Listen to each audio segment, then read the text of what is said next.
एक नई series start की गई है जिसमें हम यूथ पब्लिकेशन की एक बुक आती है जिसमें टोटल 25,000 प्लस क्वेश्चंस दिए गए हैं।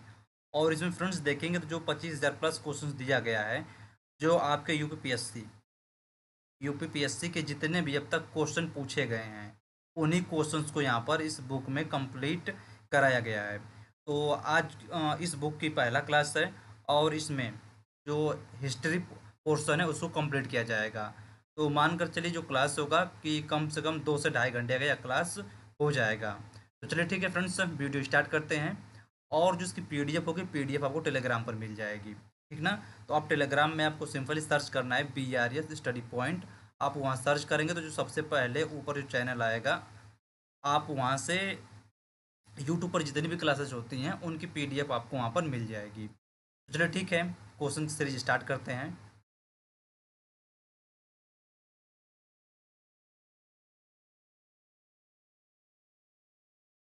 यहाँ पर पहला पॉइंट कह रहा है कि मध्य पाषाणिक स्थलों को भौगोलिक दृष्टि से पश्चिम से पूर्व में क्रम में है। यानी कह रहा है कि पश्चिम यानी पश्चिम से पूर्व तक, यानी जिसको क्रम हो जाएगा महदहा, लेखलिहा, पैसरा, भीरभानपुर। अगला पॉइंट कह रहा है कि सही सुमेलित है, यानी कि एक साइड देखेंगे तो यहाँ पुरातात्विक स्थल दिया हुआ है और एक साइड यहाँ पर वर्तमान स्थान दिया हुआ है। कह रहा निमाशा कहाँ पर स्थित है प्रेजेंट टाइम में, यह महाराष्ट्र में है। और जो ईशमपुर है कहाँ पर है, तो प्रेजेंट टाइम में कर्नाटक में है। और जो डिडवाना कहाँ पर इसका प्रेजेंट टाइम में लोकेशन है, तो जो राजस्थान। और गुडियाम गुफा कहाँ पर, तो हो जाएगा तमिलनाडु। नेक्स्ट पॉइंट कह रहा है प्राचीन काल में आर्यों के जीविकोपार्जन का मुख्य साधन क्या था। तो फ्रेंड्स इनका मुख्य साधन क्या था, वो था शिकार यानी आखेट करना। नेक्स्ट पॉइंट कह रहा वह स्थल जहाँ से प्राचीनतम अस्थायी जीवन के प्रमाण मिले हैं। वह स्थल जहाँ से प्राचीनतम अस्थायी जीवन के प्रमाण मिले हैं। तो कौन सा स्थल है, कौन सा जगह है, तो है मेहरगढ़। और देखेंगे फ्रेंड्स जितने भी क्वेश्चंस हैं आपको या किसी न किसी एग्जाम में आपको देखने को जरूर मिलेंगे। और वह किस एग्जाम्स के होंगे, तो जैसे कि यूपीएससी हो गया, तो यूपीपीएससी के किसी प्री में होगा या तो मेंस में होगा या फिर यूपीपीसीएस के एग्जाम में पूछा गया होगा। यानी कि इसमें जितने भी क्वेश्चंस हैं वो सभी एग्जाम में रिपीटेड क्वेश्चंस हैं। अगला पॉइंट कह रहा है गंगा घाटी में धान की खेती का प्राचीनतम प्रमाण मिले हैं। गंगा घाटी में धान की खेती का प्राचीनतम प्रमाण मिले हैं। कहाँ से मिले हैं, तो मिले हैं लहुरा देव से। नेक्स्ट कह रहा है कि मध्य पाषाणिक स्थल से पशुपालन के साक्ष्य उपलब्ध हुए हैं। तो कहाँ से हुए हैं, तो हुए हैं बागौर से। नेक्स्ट पॉइंट कह रहा है कि मध्य पाषाण काल में पशुपालन के प्रमाण मिले हैं। मध्य पाषाण काल में पशुपालन के प्रमाण मिलते हैं। तो कहाँ से मिले हैं, तो फ्रेंड्स मिले हैं लेखनिया से मिले हैं। नेक्स्ट पॉइंट कह रहा है कि मध्य पाषाणिक प्रसंग में पशुपालन के प्रमाण मिले हैं। तो कहाँ से मिले हैं फ्रेंड्स, तो मिला है आदमगढ़ से। नेक्स्ट पॉइंट कह रहा है कि उत्खनित प्रमाणों के अनुसार पशुपालन प्रारंभ हुआ था। उत्खनित प्रमाणों के अनुसार पशुपालन प्रारंभ हुआ था। तो किस काल में प्रारंभ हुआ था, तो हुआ था कि मध्य पाषाण काल में। नेक्स्ट पॉइंट कह रहा है कि मृत्यात्र रहित नवपाषाणिक स्तर प्रकाश में आया है। यानी कब आया था, तो ये आया था गुफ्क राल से। नेक्स्ट पॉइंट कह रहा है खाद्यान्नों की कृषि सर्वप्रथम प्रारंभ हुई थी। खाद्यान्नों की कृषि सर्वप्रथम प्रारंभ हुई थी। तो कब से हुई थी, तो ये हुई थी नवपाषाण काल से। नेक्स्ट पॉइंट कह रहा नवपाषाण कालीन गर्त निवासों के अवशेष मिले थे। नवपाषाण कालीन गर्त निवासों के अवशेष मिले थे। तो कहाँ से मिले थे, तो मिले थे बुर्ज होम और ये गुफ्क राल से। नेक्स्ट पॉइंट कह रहा राख का टीला नवपाषाणिक स्थल से संबंधित है। राख का टीला नवपाषाणिक स्थल से संबंधित है, यानी किससे संबंधित है, तो हो जाएगा सगन कल्लू से। नेक्स्ट पॉइंट कह रहा भारतीय उपमहाद्वीप में धान की खेती के प्राचीनतम साक्ष्य प्राप्त होते हैं। भारतीय उपमहाद्वीप में धान की खेती के प्राचीनतम साक्ष्य प्राप्त होते हैं। तो कहाँ से, तो होता है विंध्य क्षेत्र से। नेक्स्ट पॉइंट मानव द्वारा सर्वप्रथम प्रयुक्त अनाज था। मानव द्वारा सर्वप्रथम प्रयुक्त अनाज था, तो क्या था, तो था जौ। नेक्स्ट पॉइंट कह रहा वस्त्रों के लिए कपास की खेती का आरंभ सबसे पहले किया। वस्त्रों के लिए कपास की खेती का आरंभ सबसे पहले किसने किया था, तो सबसे पहले फ्रेंड्स भारत ने किया था। नेक्स्ट पॉइंट कह रहा है बृहद पाषाण स्मारकों की पहचान की गई। बृहद पाषाण स्मारकों की पहचान की गई तो किससे की गई? मृतक को दफनाने के स्थानों के रूप में। नेक्स्ट पॉइंट कह रहा है एक ही कब्र से 3 मानव कंकाल निकले हैं। एक ही कब्र से 3 मानव कंकाल निकले हैं तो कहाँ से निकले हैं? तो वह दमदमा से। नेक्स्ट पॉइंट कह रहा है विंध्य क्षेत्र के वह शिलाश्रय जहाँ से सर्वाधिक मानव कंकाल मिले हैं। विंध्य क्षेत्र के वह शिलाश्रय जहाँ से सर्वाधिक मानव कंकाल मिले हैं तो कहाँ से मिले हैं? तो मिले हैं फ्रेंड्स लेह लेख लिहा से। नेक्स्ट पॉइंट कह रहा भारत में वह शिलाश्रय जहाँ से सर्वाधिक चित्र प्राप्त हुए हैं। भारत में वह शिलाश्रय जहाँ से सर्वाधिक चित्र प्राप्त हुए हैं तो कहाँ से प्राप्त हुए हैं? वो है भीमबेटका से। नेक्स्ट पॉइंट कह रहा दघेरी। दघेरी एक परवर्ती हड़प्पी पुरा स्थल है। दघेरी एक परवर्ती हड़प्पी पुरा स्थल है तो कहाँ पर है फ्रेंड्स? ये पंजाब में है। अगला पॉइंट कह रहा ताम्रपाषाणिक स्थल। ताम्रपाषाणिक स्थल नवदा टोली अवस्थित है। ताम्रपाषाणिक स्थल नवदा टोली अवस्थित है यानी कहाँ पर है? तो फ्रेंड्स ये मध्य प्रदेश में है। नेक्स्ट पॉइंट कह रहा गैरिक वृद्धभांड पात्र यानी ओसीपी का नामकरण हुआ था। गैरिक वृद्धभांड पात्र यानी ओसीपी का नामकरण हुआ था तो कहाँ पर हुआ था? तो फ्रेंड्स ये हुआ था हस्तिनापुर में। नेक्स्ट पॉइंट कह रहा भारत का वो स्थल जहाँ खुदाई से लौह धातु के प्रचलन के प्राचीनतम प्रमाण मिले हैं। भारत का वो स्थल जहाँ खुदाई से लौह धातु के प्रचलन के प्राचीनतम प्रमाण मिले हैं तो कहाँ से मिले हैं? तो मिले हैं फ्रेंड्स अंतरजी खेड़ा से। नेक्स्ट पॉइंट कह रहा ताम्राश्म काल में महाराष्ट्र के लोग मृतकों के शरीर को फर्श के नीचे रखकर दफनाते थे। तो फ्रेंड्स उनकी डायरेक्शन क्या हुआ करती थी? तो जो डायरेक्शन होता था फ्रेंड्स उनका उत्तर से दक्षिण की ओर, ठीक ना, इस साइड। तो जो लोग डायरेक्शन जो दिशा होती थी वो होता था उत्तर से दक्षिण की ओर। नेक्स्ट पॉइंट कह रहा कोपनहेगन संग्रहालय की सामग्री से पाषाण कांस्य और लौह युग का त्रियुगीय विभाजन किया था। कोपनहेगन संग्रहालय की सामग्री से पाषाण कांस्य और लौह युग का त्रियुगीय विभाजन किया था तो किसने किया था? तो फिर फ्रेंड्स हो जाएंगे थॉमसन ने। नेक्स्ट पॉइंट कह रहा भारत में प्रथम पूरा पूरा पाषाणिक उपकरण की खोज करने वाले रॉबर्ट ब्रूस फूट थे। मतलब क्या थे ये? भारत में प्रथम पूरा पाषाणिक उपकरण की खोज करने वाले रॉबर्ट ब्रूस फूट थे तो फ्रेंड्स यह एक भूगर्भ वैज्ञानिक थे, ठीक ना। कौन थे? तो फ्रेंड्स यह एक भूगर्भ वैज्ञानिक थे। नेक्स्ट पॉइंट कह रहा ताम्रपाषाणिक स्थल नवदा टोली का उत्खनन किया था। ताम्रपाषाणिक स्थल नवदा टोली का उत्खनन किया था तो किसने किया था? तो वो थे फ्रेंड्स एच डी सांकलिया ने, ठीक ना। कौन है? तो हो जाएंगे H D Sankalia. Next point कह रहा भीमबेटका की गुफाएं प्रसिद्ध हैं। भीमबेटका की गुफाएं प्रसिद्ध हैं तो फ्रेंड्स ये शैल चित्र के लिए प्रसिद्ध हैं, ठीक है। किस लिए? ये शैल चित्र के लिए प्रसिद्ध है। नेक्स्ट पॉइंट कह रहा दमदमा नामक पूरा स्थल संबंधित है। दमदमा नामक पूरा स्थल संबंधित है तो यह मध्य पाषाण काल से संबंधित है। और जो अगली पॉइंट है तो फ्रेंड्स अगली पॉइंट है सिंधु सभ्यता एवं संस्कृति यानी इंडस सिविलाइजेशन, ठीक ना, एंड कल्चर। तो यहाँ पर कह रहा है कि सही सुमेलित है, ठीक ना। यहाँ पर देखेंगे तो पहले कॉलम में दिया हुआ जो फर्स्ट सूची है यहाँ पर दिया हुआ है हड़प्पा पूरा स्थल और ये फसल दिया हुआ है। कह रहा है चहुंदड़ो, तो चहुंदड़ो में फ्रेंड्स किस फसल का उत्पादन किया जाता था? तो यहाँ पर सरसों का। और जो हड़प्पा है, हड़प्पा में किस फसल का? तो तिल का। और जो कुनतासी है, कुनतासी में कोदो का उत्पादन किया जाता था यानी कि फसल उगाई जाती थी। और जो हुलास है, हुलास में धान की खेती की जाती थी, है ना? और देखिए फ्रेंड्स क्या है ना कि इसमें जितने भी क्वेश्चंस हैं सभी इंपॉर्टेंट क्वेश्चन हैं क्योंकि ये सभी क्वेश्चन किसी न किसी एग्जाम में पूछे जा चुके हैं। और वो भी किस एग्जाम्स के जो दिया है आपका यूपीपीएससी में, है ना। इसके अंतर्गत जितने भी एग्जाम्स होते हैं उनमें ये क्वेश्चंस कहीं ना कहीं पूछे गए हुए हैं। जैसे अगर इस क्वेश्चन को हम चेक कर लेते हैं किस एग्जाम में पूछा गया था तो एक मिनट चेक कर लेते हैं यहाँ पर। तो यहाँ पर देखेंगे फ्रेंड्स दिया है ना यूपीपीसीएस 2023 यानी कि एक साल पुराना क्वेश्चन है, ठीक ना। थोड़ा सा इसका छोटा कर लेते हैं थोड़ा सा क्योंकि यहाँ पर दिखता रहे ना कि किस एग्जाम में क्वेश्चन पूछा गया था। ज़्यादा छोटा हो गया, ठीक है। तो नेक्स्ट पॉइंट कह रहा कि हड़प्पा स्थल से, कह रहा हड़प्पा स्थल से जल संरक्षण के साक्ष्य मिले हैं। हड़प्पा सभ्यता के जल संरक्षण के साक्ष्य मिले हैं। तो कहाँ से मिले हैं? तो फ्रेंड्स मिला हुआ धौलावीरा से। अगला पॉइंट कह रहा हड़प्पीपुरा स्थल बनवाली स्थित है। पुरा स्थल बनवाली स्थित है। तो फ्रेंड्स यह कहाँ पर स्थित है? तो यह रंगोई नदी पर स्थित है। ठीक है, कहाँ पर? ये हो जाएगा रंगोई नदी पर। नेक्स्ट पॉइंट कह रहा हड़प्पा सभ्यता का स्थल मांडी भारत के किस राज्य में स्थित है? हड़प्पा सभ्यता का स्थल मांडी भारत के किस राज्य में स्थित है?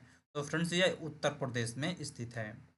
नेक्स्ट पॉइंट कह रहा सिंधु घाटी की सभ्यता के पूरा स्थल से नाव के चित्र या मॉडल प्राप्त हुए हैं। सिंधु घाटी की सभ्यता से पूरा स्थल से नाव के चित्र या मॉडल प्राप्त हुए हैं। तो कहाँ से प्राप्त हुए हैं? तो मोहनजोदड़ो एवं लोथल से। ठीक ना, कहाँ से? तो मोहनजोदड़ो और लोथल से। और देखेंगे फ्रेंड्स, जो मोहनजोदड़ो है इससे दो क्वेश्चन पूछे जाते हैं। जैसे एक क्वेश्चन ये भी होता है कि जो मोहनजोदड़ो होता है इसका अर्थ क्या होता है? तो इसका अर्थ हो जाएगा मृतकों का टीला। ठीक ना, क्या होता है? तो इसका अर्थ हो जाएगा मृतकों का टीला। और यहाँ पर इसका लोकेशन भी पूछा जाता है। जो प्रेजेंट टाइम में जो मोहनजोदड़ो है यह पाकिस्तान के सिंध प्रांत लड़काना जिले में स्थित है। ठीक ना, कहाँ पर? पाकिस्तान के सिंध प्रांत, पाकिस्तान के सिंध प्रांत लड़काना जिले में। ठीक है, कहाँ पर? लड़काना जिले में यह स्थित है। नेक्स्ट पॉइंट कह रहा है मोहनजोदड़ो से प्राप्त पशुपति शिव की प्रसिद्ध मुहर किस पशु का अंकन नहीं है? मोहनजोदड़ो से प्राप्त पशुपति शिव की प्रसिद्ध मुहर पर किस पशु का अंकन नहीं है? तो फ्रेंड्स यहाँ पर ऑप्शन के अकॉर्डिंग इसको सोल्व किया जाएगा। ठीक ना, तो यहाँ पर जैसे कि ऑप्शन में उसमें दिया रहा होगा सांड। ठीक ना, तो यहाँ पर इसका राइट बनेगा सांड, इसका राइट हो जाएगा। नेक्स्ट पॉइंट कह रहा है कि हड़प्पा संस्कृति के पूर्वी सीमांत का निर्धारण करता है। हड़प्पा संस्कृति के पूर्वी सीमांत का निर्धारण करता है कौन सा जगह है? तो वह आलमगीरपुर। नेक्स्ट पॉइंट कह रहा है मृण पट्टिका मृण पट्टिका पर उत्कीर्ण सिंह युक्त देवता की कृति प्राप्त हुई है। तो कहाँ से प्राप्त हुई है? तो फ्रेंड्स वो लोथल से प्राप्त हुई है। नेक्स्ट पॉइंट कह रहा है हाथी दांत का पैमाना हड़प्पी संदर्भ में मिला है। हाथी दांत का पैमाना हड़प्पी संदर्भ में मिला है। तो कहाँ से मिला है? तो यह लोथल से मिला है। नेक्स्ट पॉइंट कह रहा है हड़प्पा का उत्खनन करने वाला प्रथम पुरातत्वविद जो इसके महत्व को समझ पाया था।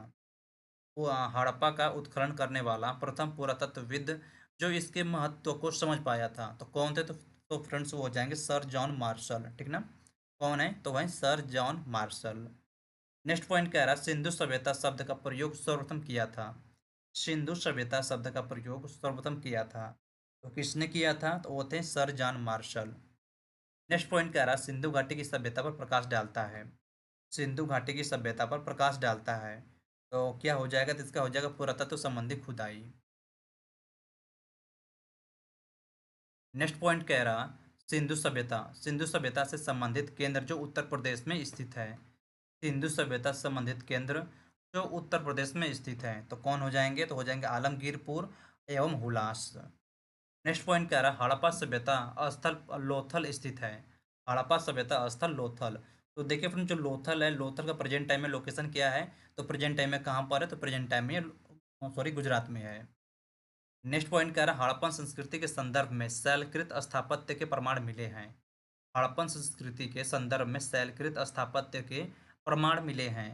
तो कहाँ से मिले हैं? तो मिले हैं धौलावीरा से। नेक्स्ट पॉइंट कह रहा है एक जूते हुए खेत की खोज की गई थी। एक जूते हुए खेत की खोज की गई थी, मतलब एक खेत था जिसकी जुताई हुई थी, उसकी खोज कहाँ से किया गया था? तो उसकी खोज कालीबंगा से किया गया था। ठीक ना, कहाँ से? वो हो जाएगा कालीबंगा।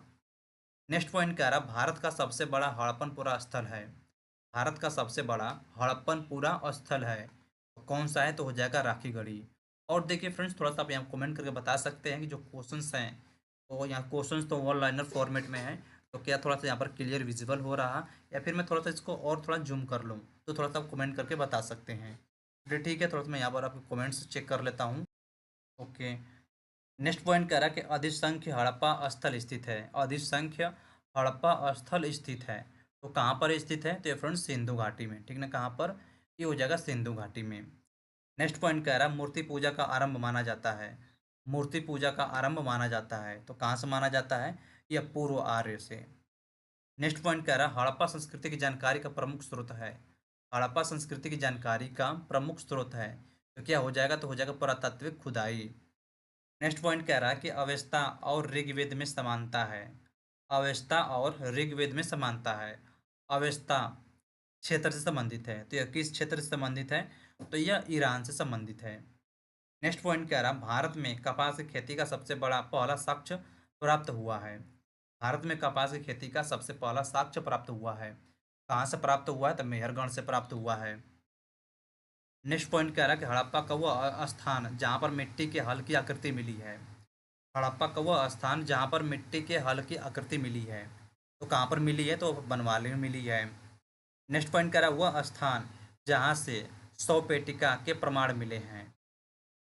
वह स्थान जहाँ से 100 पेटिका यानी ताबूत यानी कैफिन, ठीक ना, 100 पेटिका के प्रमाण मिले हैं। तो कहाँ से मिले हैं? तो हो जाएगा हड़प्पा से। नेक्स्ट पॉइंट कह रहा है सिंधु घाटी सभ्यता का पोर्ट टाउन यानी बंदरगाह था। तो कौन सा बंदरगाह था? तो वो था लोथल। नेक्स्ट पॉइंट कह रहा भारत में स्वतंत्रता के बाद सर्वाधिक संख्या में हड़प्पन स्थलों की खोज हुई है। भारत में स्वतंत्रता के बाद सर्वाधिक संख्या में हड़प्पन स्थलों की खोज हुई है। तो कहाँ पर हुआ है? तो वह गुजरात में हुआ है। अगली पॉइंट है फ्रेंड्स ऋग वैदिक काल, ठीक ना, ऋग वैदिक एवं उत्तर वैदिक काल। यहाँ पर पहला पॉइंट कह रहा है कि ऋग वैदिक में उल्लेखित दशराज युद्ध लड़ा गया था।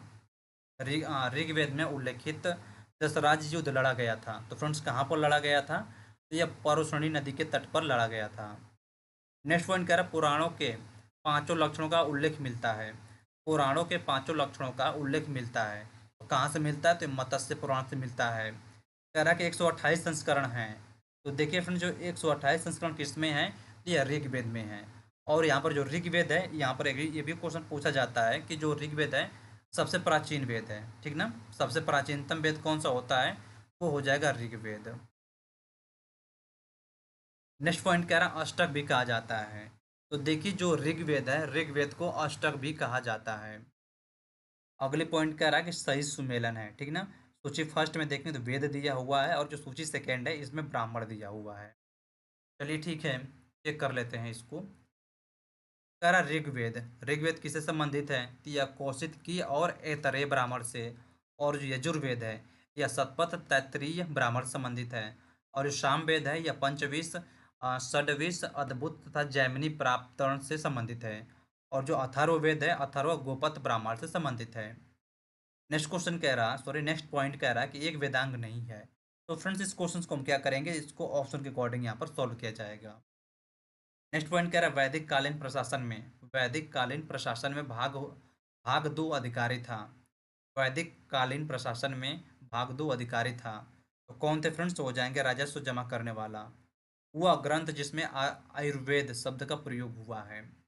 वह ग्रंथ जिसमें आयुर्वेद शब्द का प्रयोग हुआ है। तो किसमें हुआ है? तो वो हुआ है ऋग्वेद में। नेक्स्ट क्वेश्चन कह रहा, जो नेक्स्ट पॉइंट है महाभारत ग्रंथ का उपनाम है। देखिए फ्रेंड जो महाभारत का अन्य नाम क्या हो जाएगा? तो एक होता है सतसहस्त्री होता है और एक संगीता होता है, ठीक ना, नहीं सॉरी, ये क्या हो जाएगा? तो हो जाएगा सतसहस्त्री संगीता। नेक्स्ट पॉइंट कह रहा पवित्र गायत्री मंत्र अंतर्विष्ट है। पवित्र गायत्री मंत्र अंतर्विष्ट है, यानी जो गायत्री मंत्र है कहाँ से लिया गया है? यह ऋग्वेद से लिया गया है। फिर कह रहा है गायत्री मंत्र के नाम से प्रसिद्ध मंत्र सर्वप्रथम मिलता है। गायत्री मंत्र के नाम से प्रसिद्ध मंत्र सर्वप्रथम मिलता है। तो कहाँ से मिलता है? तो ये ऋग्वेद में मिलता है। फिर कह रहा है ऋग्वेद की मूल लिपि थी। देखिए फ्रेंड जो ऋग्वेद की मूल लिपि थी वो ब्राह्मी लिपि थी। फिर कह रहा है ऋग्वेद पर आधारित संकलन है। तो ऋग्वेद पर आधारित संकलन कौन सा हो जाएगा? तो हो जाएगा सामवेद। फिर कह रहा है ऋग्वैदिक धर्म था। तो देखिए जो ऋग्वैदिक धर्म था वह बहुदेववादी था, ठीक ना, कैसा हो जाएगा? वो हो जाएगा बहुदेववादी। नेक्स्ट पॉइंट कह रहा है ऋग्वेद काल में जनता विश्वास करती थी। ऋग्वेद काल में जनता विश्वास करती थी कि यह बलि एवं कर्म कांड में विश्वास करते थे ये लोग, है ना। कह रहा अगला पॉइंट कह रहा है गोत्र शब्द का प्रयोग सर्वप्रथम हुआ था। गोत्र शब्द का प्रयोग सर्वप्रथम हुआ था। तो कहाँ किस में हुआ था? इसका प्रयोग ऋग्वेद में हुआ था। फिर कह ऋग्वेद में सर्वाधिक संख्या में मंत्र संबंधित हैं। ऋग्वेद में सर्वाधिक संख्या में मंत्र संबंधित हैं। ये किस देवता से संबंधित है? तो वह इंद्र से संबंधित है। फिर कह रहा है कि सबसे प्राचीन वेद कौन सा है? तो सबसे प्राचीन वेद ऋग्वेद होता है। अगर यही क्वेश्चन पूछा जाए सबसे बाद वाला वेद कौन सा है, ठीक ना, सबसे बाद वाला वेद, सबसे बाद वाला वेद कौन सा हो जाएगा? तो हो जाएगा अथर्ववेद, ठीक ना। अथर्व वेद। नेक्स्ट पॉइंट कह रहा है वह वैदिक ग्रंथ जिसमें वर्ण शब्द का सर्वप्रथम नामोल्लेख मिलता है। वह वैदिक ग्रंथ जिसमें वर्ण शब्द का सर्वप्रथम नामोल्लेख मिलता है, तो किसमें मिलता है? तो यह ऋग्वेद में मिलता है। नेक्स्ट पॉइंट कह रहा है ऋग्वेद में उल्लिखित ही यव शब्द किस कृषि उत्पादन हेतु प्रयुक्त किया गया है? ऋग्वेद में उल्लिखित यव शब्द किस कृषि उत्पादन हेतु प्रयुक्त किया गया है? तो देखिए जो यव होता है इसको जव कहा जाता है, ठीक है ना? क्या हो जाएगा? ये जव हो जाएगा। नेक्स्ट पॉइंट कह रहा है ऋग्वेद में उल्लेखित प्रसिद्ध 10 राजाओं का युद्ध लड़ा गया था। ऋग्वेद में उल्लेखित प्रसिद्ध 10 राजाओं का युद्ध लड़ा गया था।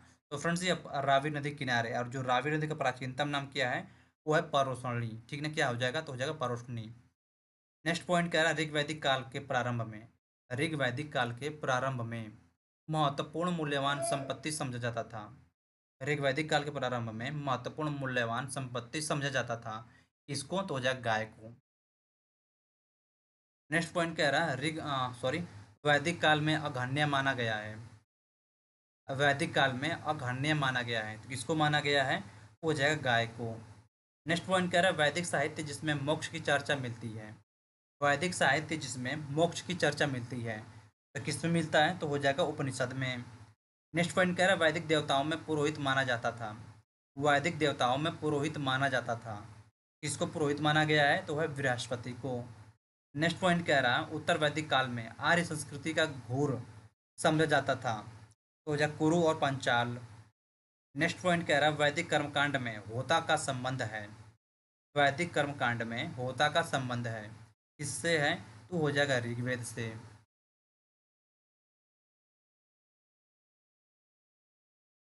नेक्स्ट पॉइंट कह रहा आरंभिक वैदिक साहित्य में सर्वाधिक वर्णित नदी है।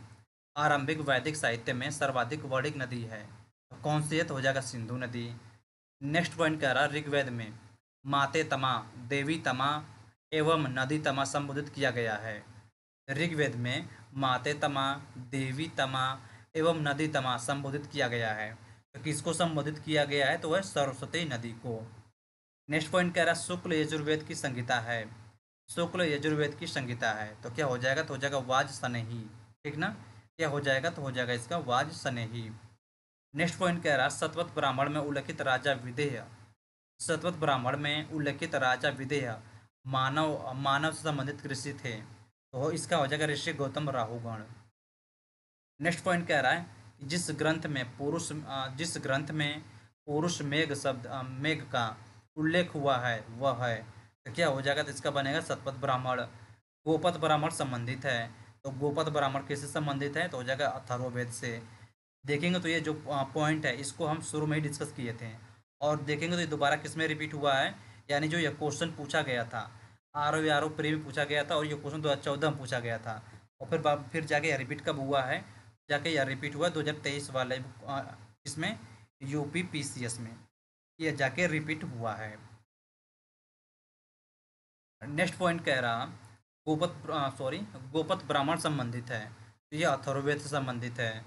फिर कह रहा आयुर्वेद अर्थात जीवन का विज्ञान का उल्लेख सर्वप्रथम मिलता है। इसका उल्लेख सर्वप्रथम कहाँ से मिलता है? तो इसका अथर्ववेद से मिलता है। नेक्स्ट पॉइंट कह रहा वह उपनिषद जिसमें पहली बार निराशावाद के तत्व दिखाई देते हैं। वह उपनिषद जिसमें पहली बार निराशावाद के तत्व दिखाई देते हैं, इसका हो जाएगा मैत्रायणी।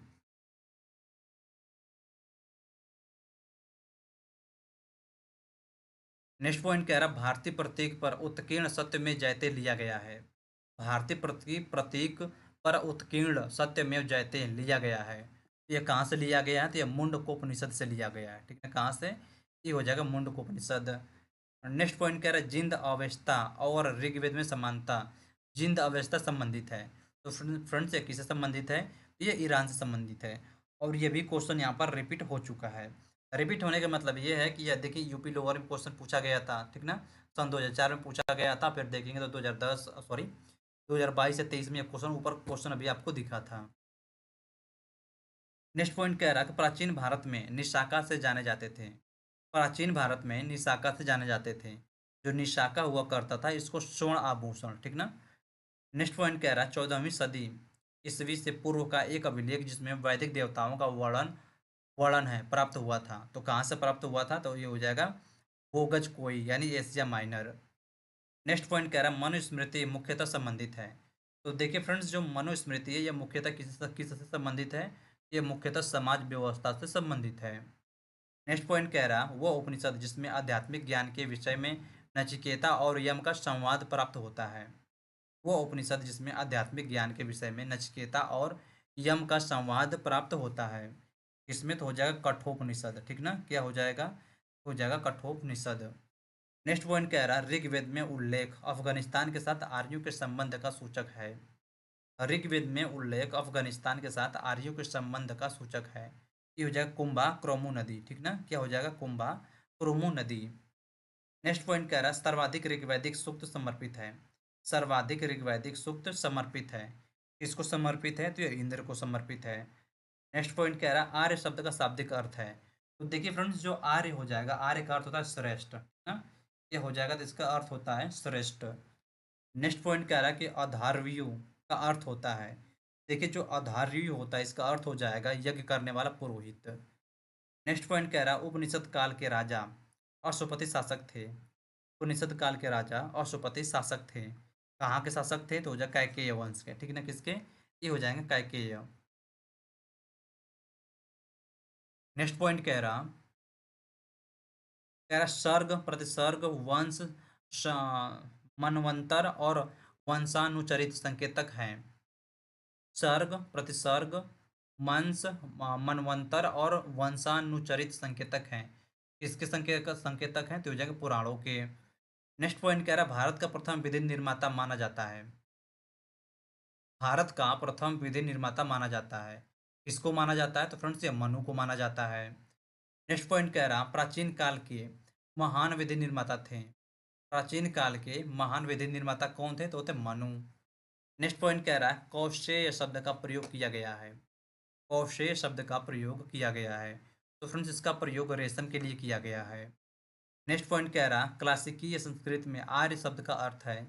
क्लासिकीय संस्कृत में आर्य शब्द का अर्थ है, यहाँ पे इसका अर्थ हो जाएगा एक उत्तम व्यक्ति। नेक्स्ट पॉइंट कह रहा ऋग्वेद है, तो ऋग्वेद क्या है, तो ये स्रोतों का संकलन है, ठीक ना, ये हो जाएगा, तो ये स्रोतों का संकलन है। नेक्स्ट पॉइंट कह रहा है इतिहास शब्द का उल्लेख मिलता है।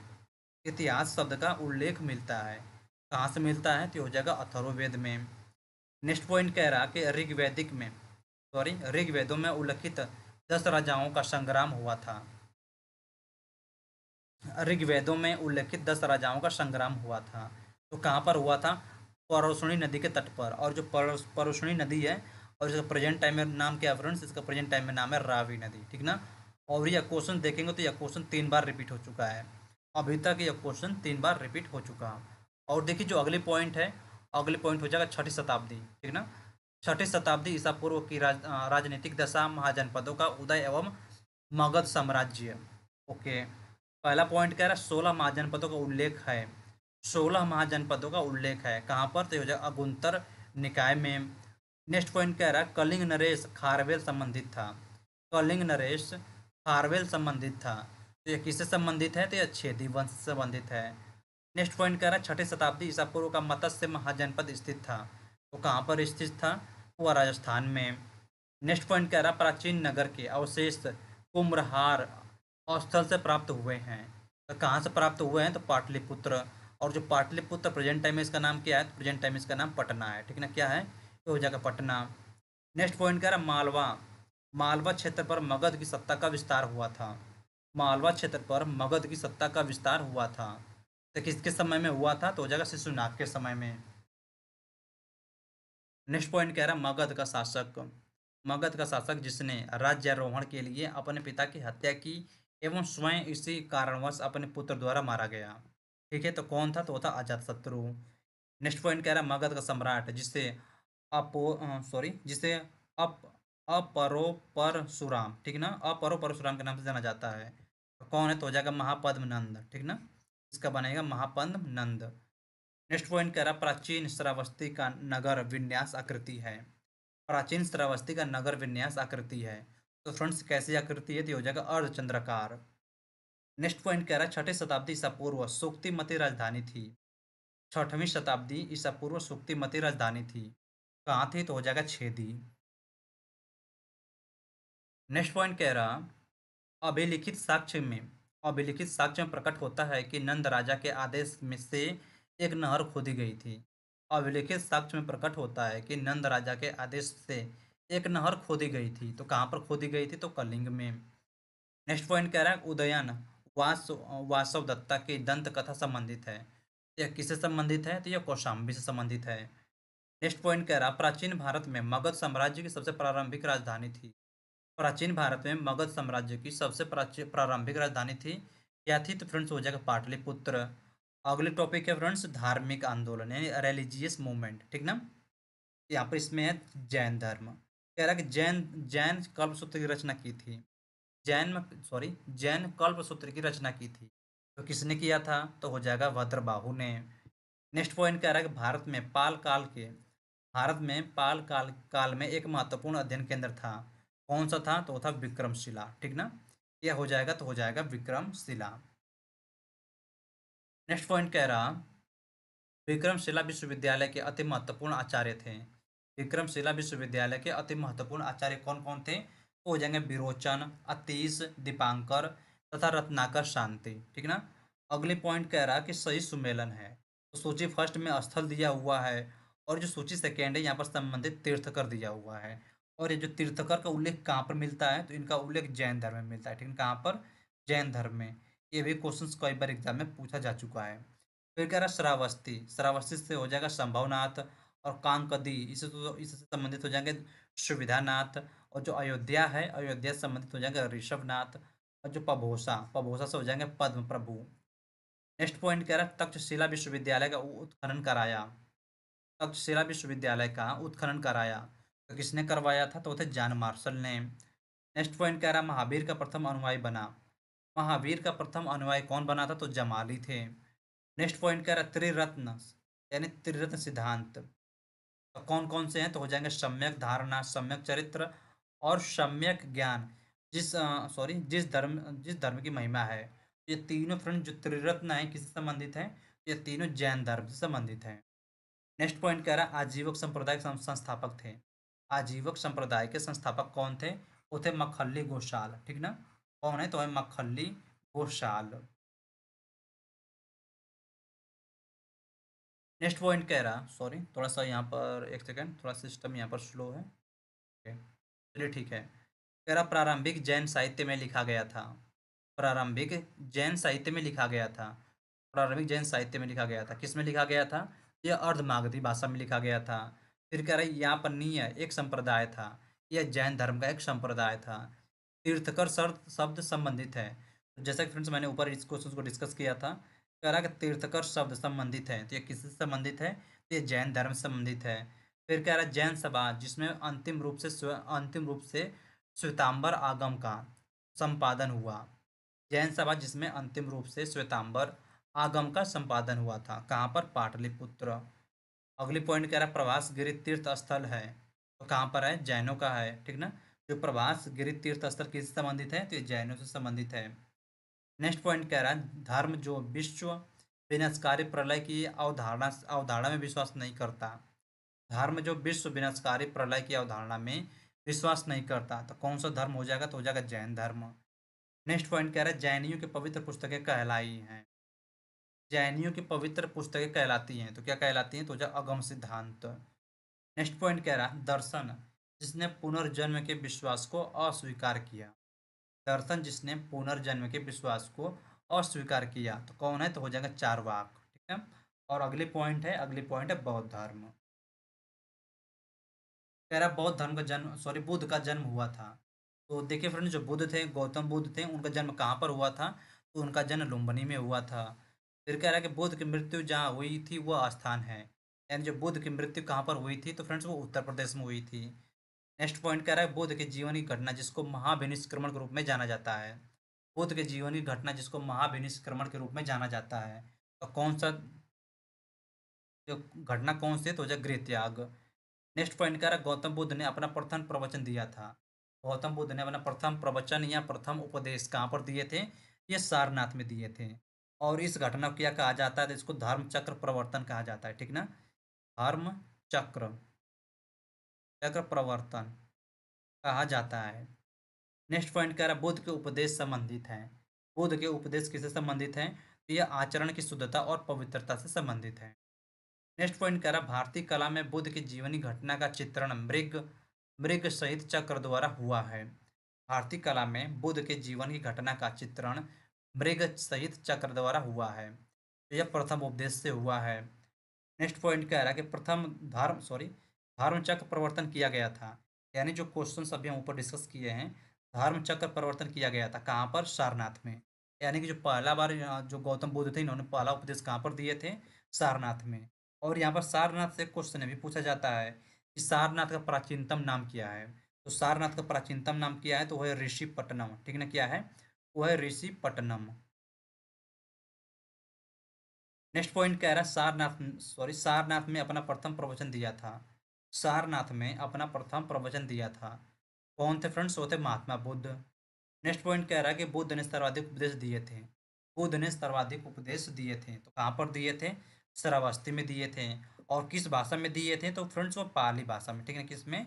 वो पाली भाषा में दिए थे। नेक्स्ट पॉइंट कह रहा है बुद्ध संघ की भिक्षुणी के रूप में स्त्रियों के प्रवेश की अनुमति बुद्ध द्वारा दी गई थी। कहाँ पर दिया गया था? तो वैशाली में। नेक्स्ट पॉइंट कह रहा है बुद्ध के जीवन काल में ही संघ प्रमुख होना चाहता था।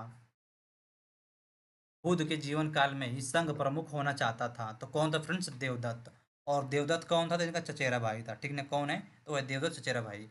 और यहाँ पर सिद्धार्थ और देवदत्त की कहानी आप सुने होंगे। नेक्स्ट पॉइंट कह रहा है बुद्ध द्वारा रूपांतरित में अंतिम व्यक्ति था। बुद्ध द्वारा रूपांतरित में अंतिम व्यक्ति कौन था? वो था सुबुध। अगले पॉइंट कह रहा है त्रिपिटक है। त्रिपिटक क्या है? तो फ्रेंड्स ये बुद्ध के उपदेशों का संग्रह है। बुद्ध धर्म में त्रिरत्न इंगित करता है।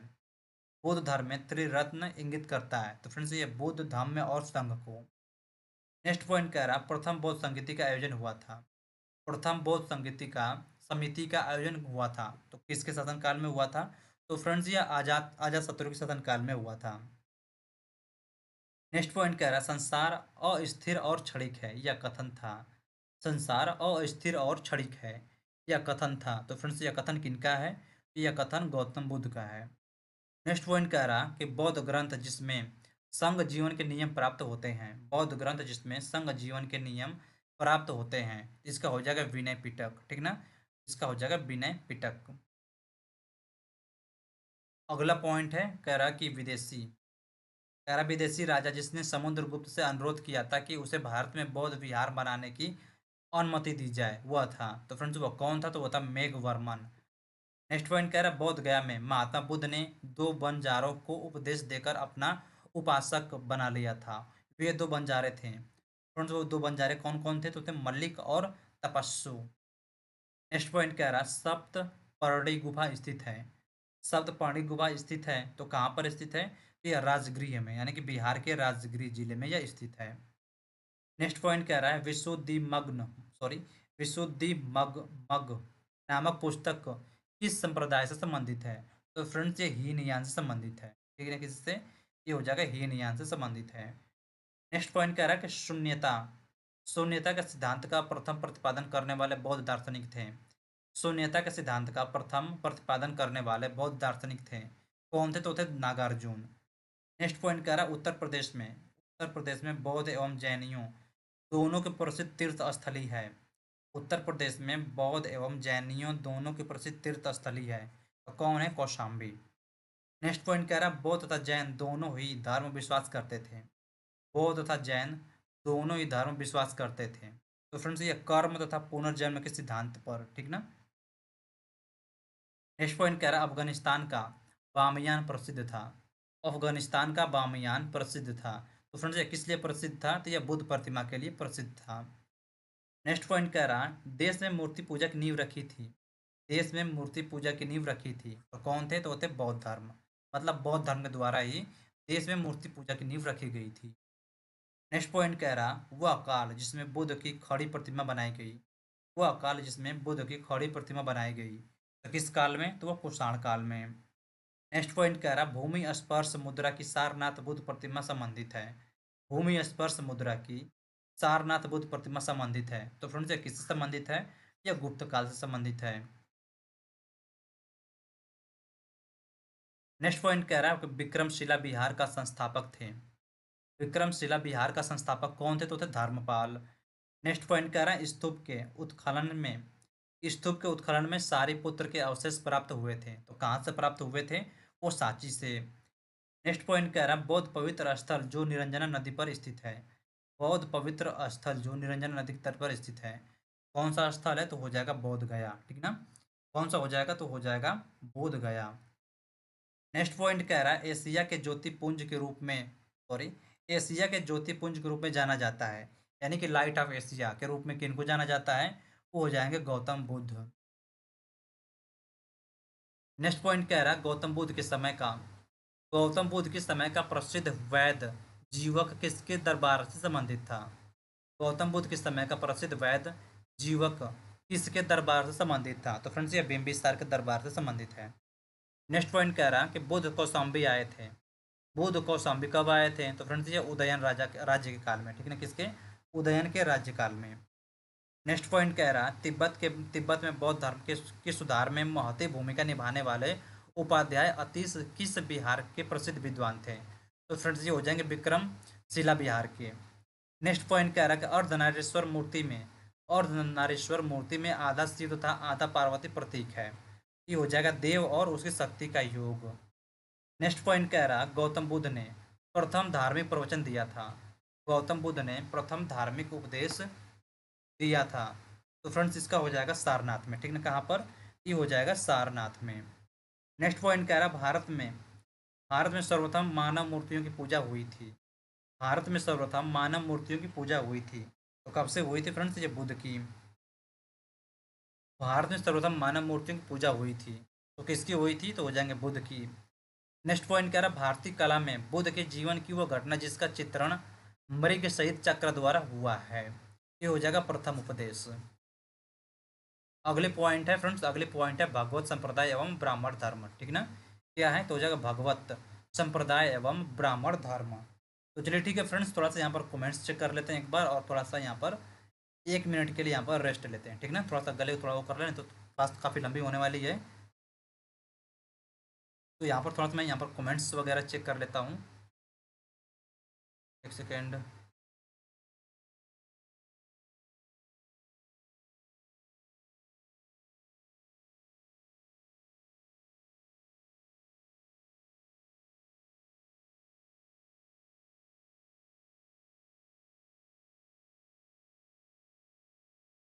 चलिए ठीक है, यहाँ पर कोई भी कमेंट्स यहाँ पर शो नहीं हो रहे हैं। तो चलिए ठीक है, जो क्लास है क्लास को कंटिन्यू रखते हैं। तो यहाँ पर जो पहला पॉइंट कह रहा है कि भगवत गीता मूलतः महाभारत का अंश है। भगवत गीता मूलतः महाभारत का अंश है। ये हो जाएगा भीष्म पर्व का। नेक्स्ट पॉइंट कह रहा है नागार्जुन कोंडा सर की स्थापना की थी। नागार्जुन कोंडा सर की स्थापना की थी। तो किसने किया था? तो हो जाए इक्वांशु राजवंश ने। फिर क्या अगली पॉइंट कह रहा है कि सही सुमेलित है, यानी कि देवता दिया है और पहचान दिया है। और जो शिव हो जाएंगे, शिव का पहचान क्या है? त्रिशूल। विष्णु की पहचान क्या है? चक्र। और गणेश का क्या हो जाएगा? रस्सी एवं फंदा। और जो सरस्वती हैं इनका पहचान क्या हो? इनका पहचान है वीणा। नेक्स्ट पॉइंट कह रहा है कि यहाँ पर सही सुमेलन है। ठीक है, सूची फर्स्ट में यहाँ पर दार्शनिक दिया हुआ है, और सूची सेकेंड में यहाँ पर दर्शन दिया हुआ है। ठीक है, चेक कर लेते हैं। कह रहा रामानुज। फ्रेंड्स ये रामानुज किस चीज से संबंधित है? तो जब विशिष्ट द्वैत से। और जो माघवाचार्य हैं यह द्वैत संबंधित हो जाएंगे। और जो निम्बार्क हैं ये द्वैताद्वैत से हो जाएंगे। और जो बल्बाचार्य शुद्ध द्वैत से ये संबंधित हैं। नेक्स्ट पॉइंट कह रहा मंडन मिश्र शिष्य थे। मंडन मिश्र शिष्य थे। तो फ्रेंड्स ये किनके शिष्य थे? या कुमारिल भट्ट के शिष्य थे। ठीक है, किनके? ये हो जाएंगे कुमारिल भट्ट के। नेक्स्ट पॉइंट कह रहा है तुम्हारा अधिकार कर्म है। तुम्हारा अधिकार कर्म है, फल की प्राप्ति पर नहीं है, यह कहा गया था। तो फ्रेंड्स यह कहा गया गीता में। और यहाँ पर जो मेन सूक्ति ऐसे कहा गया है कर्मण्येव वाधिकारस्ते मा फलेषु कदाचन।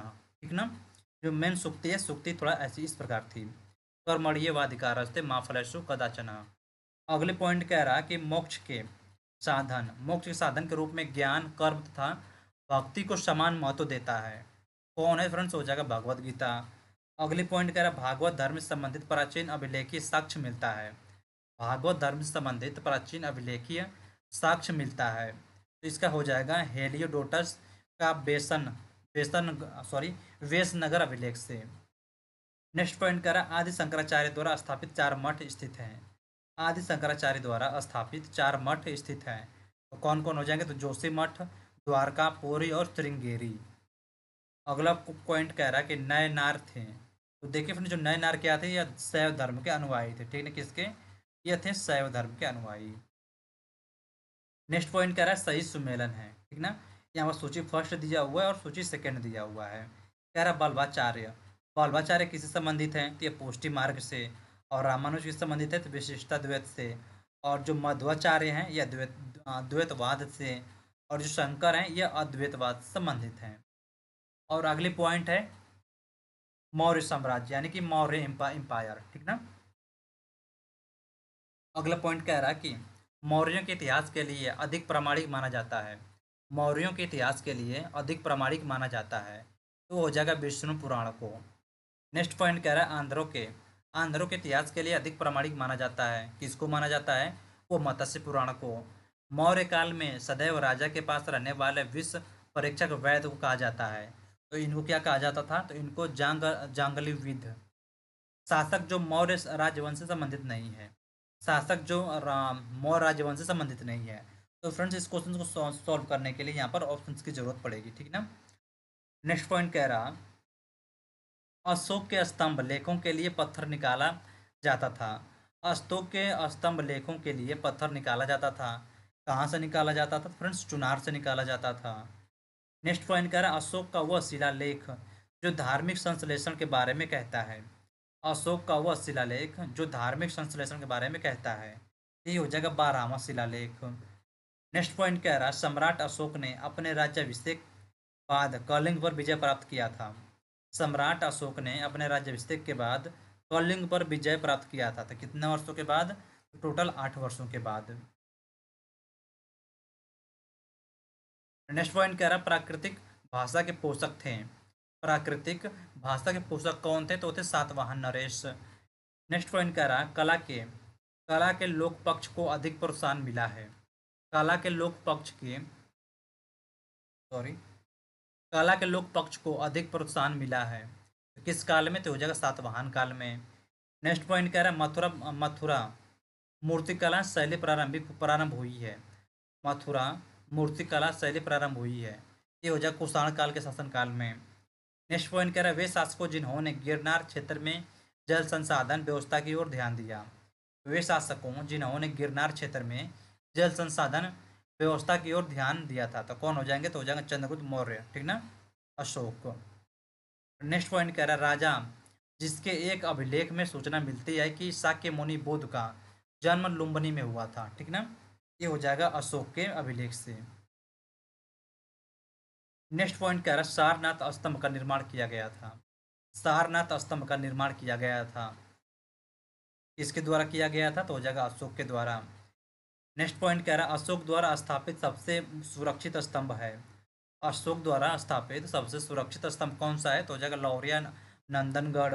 अशोक का वह अभिलेख जो कनक मुनि बुद्ध के अस्तित्व को प्रमाणित करता है। ये हो जाएगा निगाली सागर स्तंभ अभिलेख। गुर्जा गुजरा गुजरा लघु शिलालेख जिसमें अशोक का नामोल्लेख किया गया है स्थित है। तो कहाँ पर स्थित है? तो ये हो जाएगा मध्य प्रदेश के दतिया जिले में।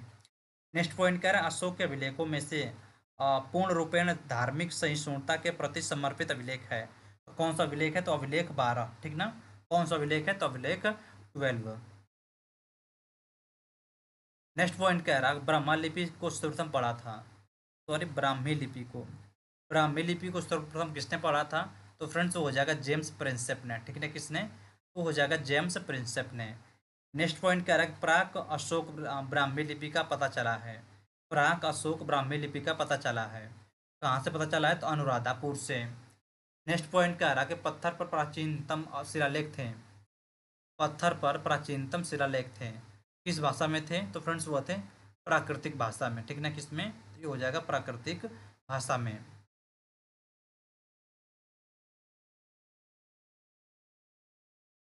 नेक्स्ट पॉइंट कह रहा है कि अपने साम्राज्य के उत्तरी पश्चिमी भाग में उत्कीर्ण राजाज्ञाओं के लिए अशोक ने लिपियों का प्रयोग किया था। तो फ्रेंड्स कौन सी लिपि थी? वो थी लिपि थी सॉरी वो लिपि थी आरामाइक, ग्रीक और खरोष्टी लिपि। इलाहाबाद में अशोक स्तंभ सूचना प्रदान करता है। ये हो जाएगा समुद्रगुप्त के बारे में। फाहियान भारत आया था। तो देखिए फ्रेंड्स, जो फाहियान था यह 399 ईसा पूर्व में भारत आया था। ठीक है ना, कब? 399 ईसा पूर्व में भारत आया था। नेक्स्ट पॉइंट कह रहा है कलिंग युद्ध का विवरण हमें ज्ञात होता है। तो फ्रेंड्स ये 13वें शिलालेख से प्राप्त होता है। ठीक है, किससे? 13वें शिलालेख से। नेक्स्ट पॉइंट कह रहा मौर्यन मंत्रिपरिषद में राजस्व इकट्ठा करने से संबंधित था। मौर्यन मंत्रिपरिषद में राजस्व इकट्ठा करने से संबंधित था। ये हो जाएगा कि महाहर्ता। ठीक है, सॉरी, समाहर्ता।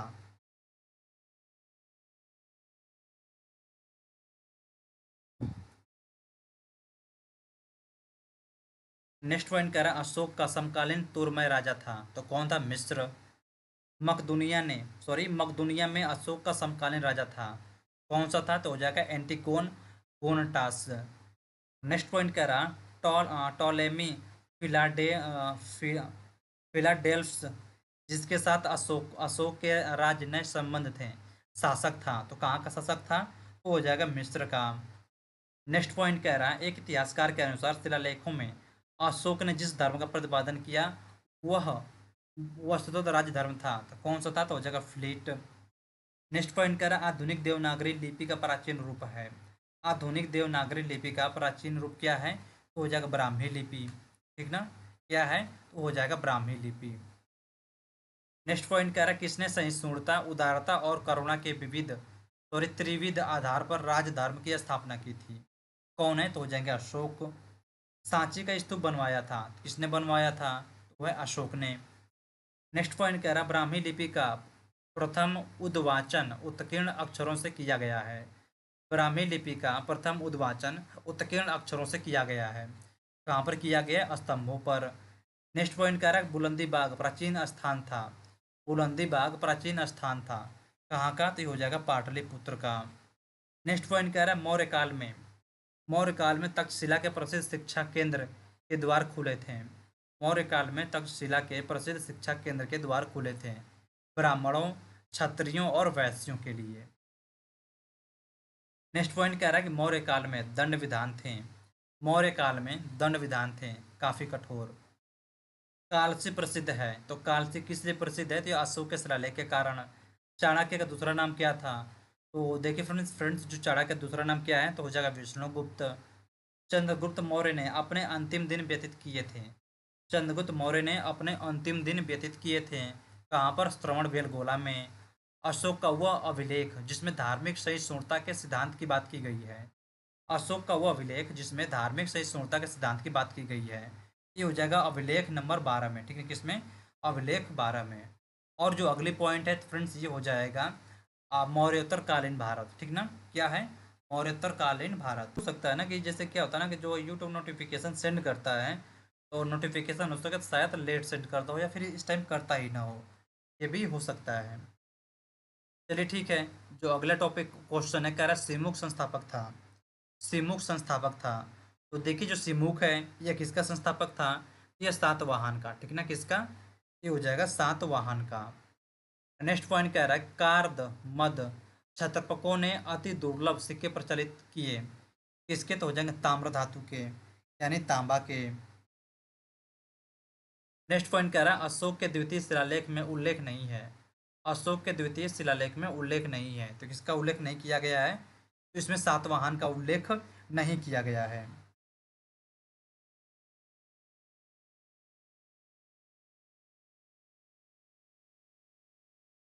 नेक्स्ट पॉइंट कह रहा हारवेल के विषय में जानकारी का स्रोत है।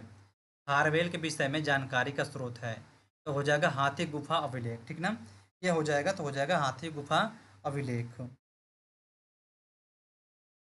नेक्स्ट पॉइंट कह रहा है राजवंशों में सबसे पुराना राजवंश था। राजवंशों में सबसे पुराना राजवंश था। तो कौन सा हो जाएगा? तो हो जाएगा सातवाहन। सातवाहन। नेक्स्ट पॉइंट कह रहा है मौर्यों के बाद दक्षिण भारत में सबसे प्रभावशाली राजा था। मौर्यों के बाद दक्षिण भारत में सबसे प्रभावशाली राजा कौन सा था? राज्य कौन सा था? वो था सातवाहन।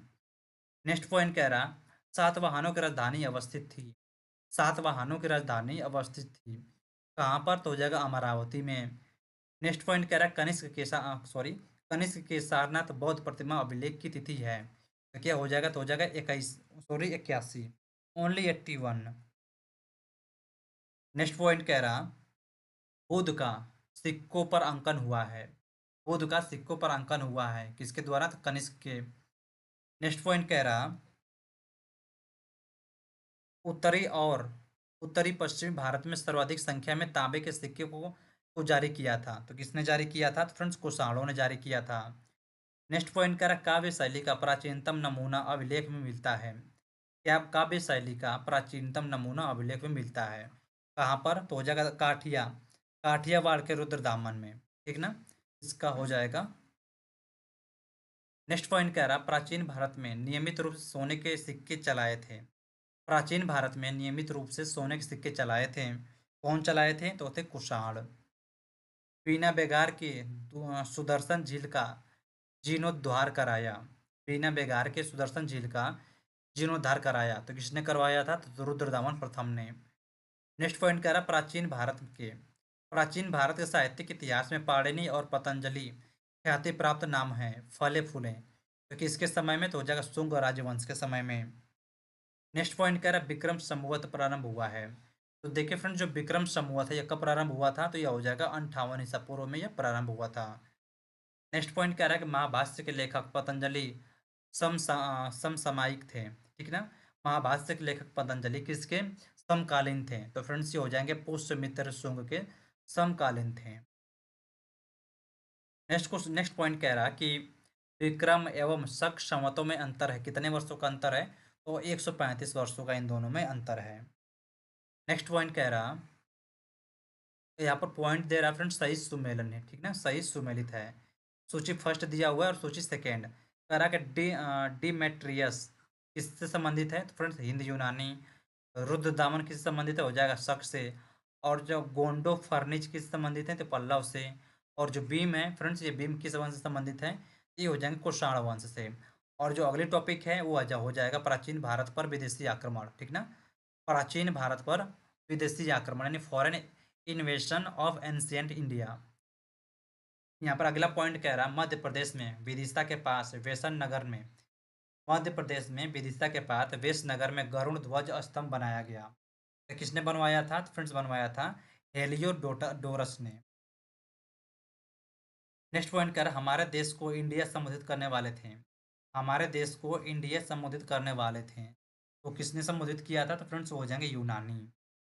नेक्स्ट पॉइंट कह रहा है हिंद यवन शासक जिसने शीशे के सिक्के जारी किए थे। हिंद यवन शासक जिसने शीशे के सिक्के जारी किए थे। किसने जारी किया था? तो हो जाएगा स्ट्रेटो सेकेंड ने। नेक्स्ट क्वेश्चन कह रहा नेक्स्ट पॉइंट है शासक जिसको सर्वप्रथम सोने के सिक्के जारी करने का श्रेय दिया जाता है। तो कौन है? तो हो जाएगा विम कॉडफिश। नेक्स्ट पॉइंट कह रहा कि वीर भारती राजा का नाम जिसे सिकंदर ने झेलम तट पर पराजित किया था। तो कौन है? वो हो जाएंगे पुरु या पोरस कह सकते हैं। ठीक ना? नेक्स्ट पॉइंट कह रहा नेक्स्ट पॉइंट कह रहा है युद्ध भूमि में बड़ी संख्या में सैनिकों के मारे जाने अथवा आहत हो जाने के बाद भारतीय गण अथवा राज्य की स्त्रियों ने सिकंदर के विरुद्ध में शस्त्र धारण किया था। ये हो जाएगा मशंग। आयुर्वेद के प्रसिद्ध विद्वान चरक दरबार अलंकृत करते थे। आयुर्वेद के प्रसिद्ध विद्वान चरक दरबार अलंकृत करते थे। यानी जो चरक थे फ्रेंड्स ये किनके दरबार के दरबारी थे? तो हो जाएंगे कनिष्क के। अगली पॉइंट है फिर संगम युग यानी कि चेर चोल पांड्य। ठीक ना? यहाँ पर कह रहा है कि चोल वंश का शासक जिसने शिववाद शेखर की उपाधि धारण की थी। तो कौन है? तो राज राजा प्रथम। नेक्स्ट पॉइंट कह रहा है संगम ग्रंथ तोल का काव्य आधारित है। ये किस पर आधारित है? तो ये व्याकरण पर आधारित है। नेक्स्ट पॉइंट कह रहा है तमिल ग्रंथ जिसे लघुवेद की संज्ञा दी गई है। तमिल ग्रंथ जिसे लघुवेद की संज्ञा दी गई है ये हो जाएगा कुराल। नेक्स्ट पॉइंट कह रहा कि शिल्पादिकारम शिल्पादिकारम का लेखक था। तो कौन था फ्रेंड्स? वो हो जाएगा इलग्गू। नेक्स्ट पॉइंट कह रहा तृतीय संगम हुआ था। तो जो तृतीय संगम कहाँ पर हुआ था? या मदुराई में हुआ था। ठीक ना? कहाँ पर? ये हो जाएगा मदुराई में। नेक्स्ट पॉइंट कह रहा है बृहदेश्वर मंदिर जो भगवान शिव को 1014 में समर्पित किया गया था वह स्थित है। जो बृहदेश्वर मंदिर कहाँ पर स्थित है? तो फ्रेंड्स ये हो जाएगा तंजावुर में, ठीक ना। कहाँ पर है? तो ये हो जाएगा तंजावुर में। अगला पॉइंट है दक्षिण भारत पर इतिहास, ठीक ना, सॉरी, दक्षिण भारत का इतिहास, जिसमें चोल, चालुक्य और Pallava. History of south Deccan India, Chola, Chalukya, Pallava. यहाँ पर कह रहा है कि सही सुमेलन है, ठीक ना। सही सुमेलन में सूची फर्स्ट दिया हुआ है, जिसमें शासक दिया हुआ है, और सूची सेकेंड में उसका वर्ष दिया हुआ है, यानी कार्यकाल दिया हुआ है। कह रहा है कि राज, ठीक ना। तो राज्य काल कब से कब तक था? तो इसका काल 985 ईस्वी से 1015 तक था। फिर कह रहा है राजा धीराज प्रथम, इसका कार्यकाल कब से कब तक था? ये हो जाएगा 1044 से 1052 ईस्वी तक। और एक कुलोत्युग प्रथम, इसका कार्यकाल कब से कब तक था? तो 1070 से 1120 ईस्वी तक था। और जो विक्रम चोल है, इसका शासनकाल कब से कब तक था? तो 1120 से 1133 ईस्वी तक था। फिर अगली पॉइंट कह रहा है कि सही सुमेलित है। सूची फर्स्ट में राजवंश दिया हुआ है, और जो सूची सेकेंड है उनकी राजधानी दिया हुआ है। ठीक है, चेक कर लेते हैं। कह रहा पल्लव, पल्लव की राजधानी क्या थी? तो पल्लवों की राजधानी थी कांची, है ना। क्या है? कांची हो जाएगा। और जो कदम्ब है, कदम्ब राजवंश है, इनकी राजधानी वनवासी थी। और जो पांड्य राजवंश है, इनकी राजधानी मदुरा थी। और जो काकतीय राजवंश था, इनका राजधानी वारंगल था। नेक्स्ट पॉइंट कह रहा है नटराज की प्रसिद्ध कांस्य मूर्ति एक उलंकृत उदाहरण है। नटराज की प्रसिद्ध कांस्य मूर्ति एक उत्कृष्ट उदाहरण है। किसकी है? तो ये चोल कला की। नेक्स्ट पॉइंट कह रहा है कि वह राजवंश जो अपने अपने शासन काल में ही अपना उत्तराधिकारी घोषित कर देते थे। वह राजवंश जो अपने अपने शासन काल में ही अपना उत्तराधिकारी घोषित कर देते थे। कौन सा राजवंश हो जाएगा? तो हो जाएगा चोल राजवंश। नेक्स्ट पॉइंट कह रहा है कि वह दक्षिण भारतीय राज्य जो अपनी नौसैनिक शक्ति यानी नवल पावर हेतु प्रसिद्ध था। कौन है? तो हो जाएगा चोल। नेक्स्ट पॉइंट कह रहा चोल, सेकंड, कह रहा चोल गंगम नामक बृहद कृत्रिम झील बनवाने का श्रेय दिया जाता है। चोल गंगम नामक बृहद कृत्रिम झील बनवाने का श्रेय दिया जाता है। तो किसको दिया जाता है? वह राजेंद्र को दिया जाता है। नेक्स्ट पॉइंट कह रहा है तंजौर के बृहदेश्वर मंदिर का निर्माण किया था। तंजौर के बृहदेश्वर मंदिर का निर्माण किया था, किसने किया था? वो जगह राजा राज फर्स्ट ने। नेक्स्ट पॉइंट कह रहा है कि चोलों का राज्य किस क्षेत्र में फैला था। चोलों का राज्य किस क्षेत्र में फैला था? तो देखिए फिर जो कोरोमंडल तट से दक्कन के कुछ भाग भाग तक। नेक्स्ट पॉइंट कह रहा है कि चोल शासकों के शासनकाल में वारियम उद्यान प्रशासन का कार्य देखता था। और कौन था फ्रेंड्स? वो हो जाएगा तोटा वारियम, ठीक ना। कौन है? वो हो जाएगा तोटा वारियम। चालुक्यों की राजधानी थी, चालुक्यों की राजधानी क्या थी? तो चालुक्यों की राजधानी थी वातापी, है ना? क्या है? तिनकी राजधानी थी वातापी। चोल राजाओं के स्नानागार एवं भोजनालय का प्रबंध देखते चोल राजाओं के स्नानागार एवं भोजनालय के प्रबंध देखते थे। तो स्त्री और पुरुष दोनों, ठीक ना। कौन कौन? यहाँ पर स्त्री और पुरुष दोनों। नेक्स्ट पॉइंट कह रहा कि चोल शासक का नाम बताएं जिसने श्रीलंका के उत्तरी भाग पर विजय प्राप्त की थी। चोल शासक का नाम बताइए जिसने श्रीलंका के उत्तरी भाग पर विजय प्राप्त की थी। तो कौन है? तो हो जाएंगे राजराज प्रथम ने। नेक्स्ट पॉइंट कह रहा कि चोल साम्राज्य को अंततः समाप्त किया था। चोल साम्राज्य को अंततः समाप्त किया था। तो किसने समाप्त किया था? वह मलिक काफूर ने। नेक्स्ट पॉइंट कह रहा है वह चोल राजा जिसने श्रीलंका को पूर्ण स्वतंत्रता दी और सिंघल राजकुमार के साथ अपनी पुत्री का विवाह कर दिया था। कौन है? तो वह कुलोत्युग फर्स्ट ने। नेक्स्ट पॉइंट कह रहा है कि 72 व्यापारी चीन में, यानी 72 व्यापारी चीन में किसके कार्यकाल भेजे गए थे? तो फ्रेंड्स ये कुलोत्युग फर्स्ट के कार्यकाल में भेजे गए थे। नेक्स्ट पॉइंट कह रहा है दक्षिणी भारत का प्रसिद्ध तक्कोलम का युद्ध हुआ था। दक्षिणी भारत का प्रसिद्ध तक्कोलम का युद्ध हुआ था। ये कब हुआ था फ्रेंड्स? सॉरी, किनके मध्य हुआ था? ये हो जाएगा चोल और राष्ट्रकूटों के मध्य हुआ था। नेक्स्ट पॉइंट कह रहा है दक्षिणी यात्री जिसने चालुक्यों के शासनकाल में चीन एवं भारत के संबंधों का विवरण दिया था। तो कौन है? तो हो जाएगा वेनसांग।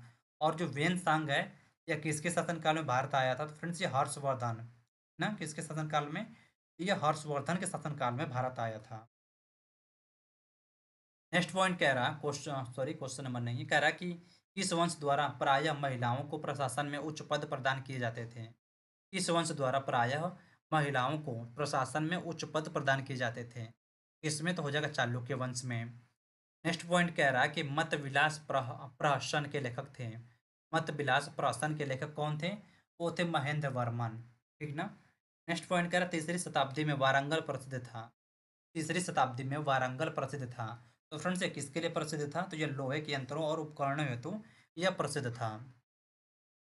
नेक्स्ट पॉइंट कह रहा है संस्कृत के कवि और नाट्यकार कालिदास का उल्लेख हुआ है।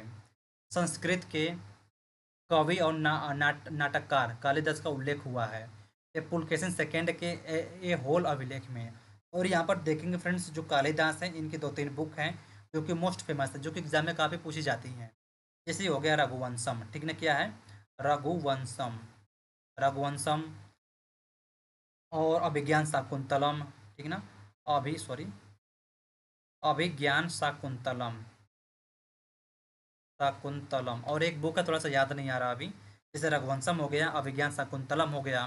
ये एक और बुक है जो कि 3 मोस्ट इंपॉर्टेंट है, जो कि फेमस भी है और काफ़ी एग्जाम में रिपीट भी हो चुका है।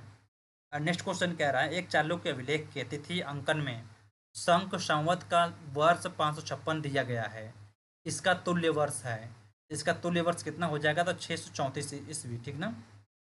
नेक्स्ट क्वेश्चन कह रहा है, प्रसिद्ध संस्कृत लेखक डंडिन अलंकृत करते थे।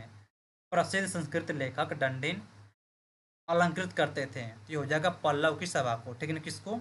ये हो जाएंगे पल्लव के सभा को। नेक्स्ट पॉइंट कह रहा है, पल्लव राजा जिसकी उपाधि राज सिंह थी। पल्लव राजा जिसकी उपाधि राज सिंह थी, कौन थे? तो वो थे नरसिंह वर्मन सेकेंड, ठीक ना। कौन है? तो हो जाएंगे नरसिंह वर्मन प्रथम। नेक्स्ट पॉइंट कह रहा है, तंजौर का बृहदेश्वर मंदिर बना था।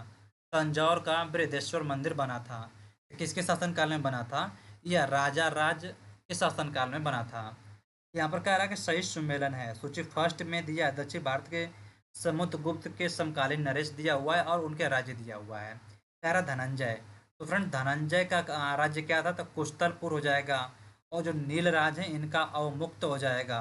और जो उग्रसेन पालक्का हो जाएगा। और जो विष्णु गोपा है इनका हो जाएगा कांची।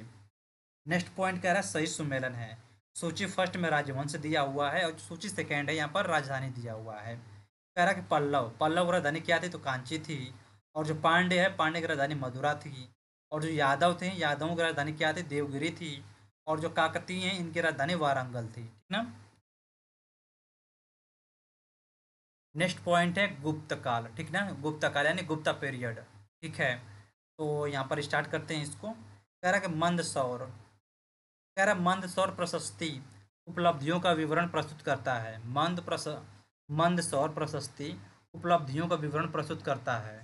कौन है? तो हो जाएगा कुमारगुप्त फर्स्ट, ठीक ना। यह हो जाएगा, तो इसका हो जाएगा कुमारगुप्त प्रथम। नेक्स्ट पॉइंट कह रहा है शक विजय के संदर्भ में सबसे सबल प्रमाण नरेश की रजत मुद्राएं हैं। ये हो जाएगा चंद्रगुप्त सेकेंड।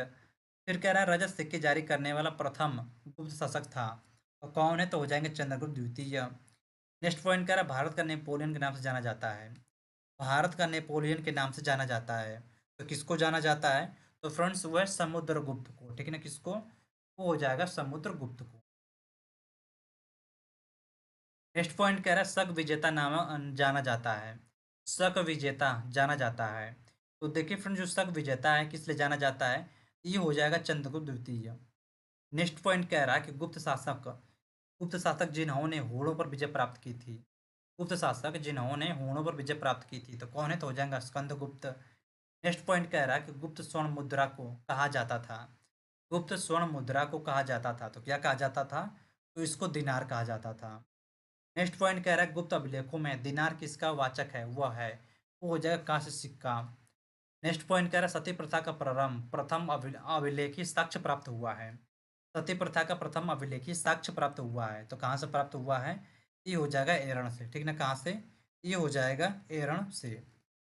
नेक्स्ट पॉइंट कह रहा है कि 437 से 38 ईस्वी के मंदसौर अभिलेख में एक भव्य सूर्य मंदिर के निर्माण का उल्लेख मिलता है। ये हो जाएगा रेशम बुनकर श्रेणी।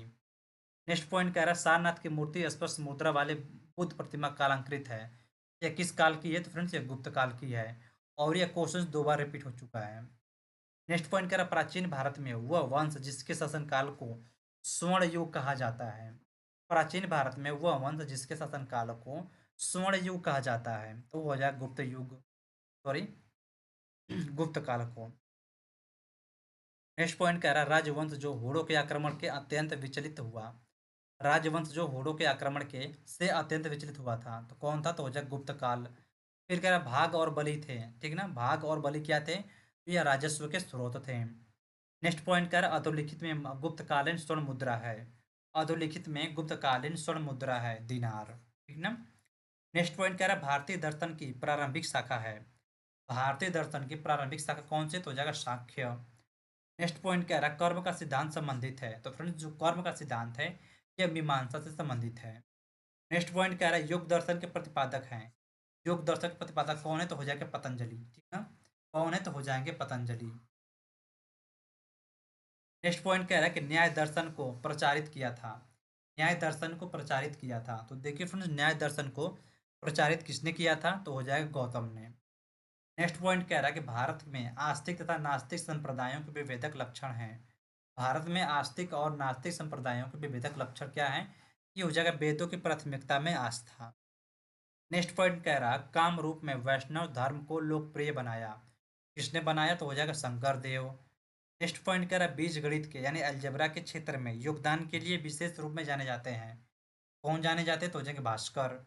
नेक्स्ट पॉइंट कह रहा कालिदास द्वारा रचित मालविका मालविक सॉरी कालिदास द्वारा रचित मालविकाग्निमित्र नामक का नायक कौन है? तो वह अग्निमित्र। नेक्स्ट पॉइंट कह रहा है कायस्थ जाति का सर्वप्रथम उल्लेख किया है। किसने किया है? तो हो जाएगा याज्ञवल्क्य ने। नेक्स्ट पॉइंट कह रहा दास मुक्ति के अनुष्ठान का विधान सर्वप्रथम किया था। दास मुक्ति के अनुष्ठान का विधान सर्वप्रथम किया था। किसने किया था? तो हो जाएगा नारद ने। नेक्स्ट पॉइंट कह रहा है पुंड्रवर्धन भुक्ति अवस्थित थी। पुंड्रवर्धन भुक्ति अवस्थित थी। इसका हो जाएगा उत्तर बंगाल। नेक्स्ट पॉइंट कह रहा है गुप्त काल में उत्तर भारतीय व्यापार संचालित होता था। गुप्त काल में उत्तर भारतीय व्यापार संचालित होता था। इसका हो जाएगा ताम्रलिप्ति बंदरगाह। नेक्स्ट पॉइंट कह रहा सती प्रथा का प्रथम अभिलेखीय संदर्भ प्राप्त हुआ है। सती प्रथा का प्रथम अभिलेखी संदर्भ प्राप्त हुआ है। तो कहाँ से प्राप्त हुआ है? ये हो जाएगा एरण से। नेक्स्ट पॉइंट कह रहा कुमार गुप्त फर्स्ट के मंदसौर अभिलेख में श्रेणी का उल्लेख है। तो इसका हो जाएगा रेशम बुनकरों। नेक्स्ट पॉइंट कह रहा चांदी के सिक्के जारी करने वाला प्रमुख गुप्त शासक था। तो कौन था? तो हो जाएगा चंद्रगुप्त द्वितीय। नेक्स्ट पॉइंट कह रहा कि समुद्रगुप्त के प्रयाग प्रशस्ति वाले स्तंभ पर किसका लेख मिलता है? तो किसका लेख मिलता है? वो जहांगीर का। नेक्स्ट पॉइंट कह रहा है वो गुप्त शासक जिसको पहली बार अभिलेख जारी करने का दायित्व दिया गया था। वो हो जाएगा समुद्रगुप्त। फिर कह रहा है गुप्त शासक जिसको भारत को नेपोलियन कहा गया है। तो किसको कहा गया है? तो हो जाएगा समुद्रगुप्त। और देखिए फ्रेंड्स जो अगली टॉपिक है वो हो जाएगा गुप्तोत्तर काल यानी गुप्त पोस्ट गुप्त पीरियड। तो फ्रेंड्स यहाँ से डिस्कस करेंगे, अगली अगली वीडियो में इसको डिस्कस किया जाएगा। क्योंकि यहाँ पर देख रहा हूँ फ्रेंड्स तक काफ़ी क्लास लंबी होती जा रही है। और चलिए ठीक है, देखते हैं तो इसको 1 से 2 क्लास में कंप्लीट कर लेंगे। और चलिए ठीक है, मैं यहाँ थोड़ा सा कमेंट्स चेक कर लेता हूँ या फिर कोई जैसे डाउट्स वगैरह हों तो उसको मैं यहाँ पर चेक कर लेता हूँ।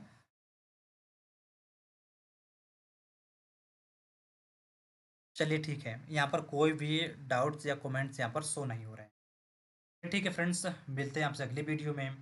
तब तक के लिए जय हिंद, वंदे मातरम।